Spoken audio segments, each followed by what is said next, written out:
borakgwebo potlana ba rekisha dijo dienywa le ditšweletšo tše dingwe lepatlelong la Nkowankowa fao phadišano ya boditšhabatšhaba ya kgwele ya maoto ya bakgekolo e gatlampana go gona ba re ge e sa le phadišano ye e thakgolwa ba iponetše letseno dikgwebong tša bona go tlile dihlopha tša bakgekolo go tšwa Amerika, Fora, Mozambique le Zambia magareng ga dinaga tše dingwe. Sehlopha sa bakhekola se hlomilwe ka nepo ya leago le go itšhudulla ga batšofe.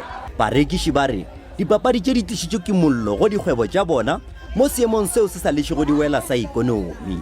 Business e tsamaya botse re rekisa magwinya, re rekisa bogobe le nama, re rekisa le diapole mola le di-scones mola. So far business a tsamaya botse mara re lebo opportunity re kgone go tla mo Nkowankowa. Dipapadi tšeo bontši e le go bakgekolo le basadi ba ka godimo ga mengwaga e 50 ba re ba thabetše go ba karolo ya dipapadi tše. I've been playing soccer for just 5 years and it's been amazing. So being here is just a great experience. Most grannies in Africa, they don't exercise.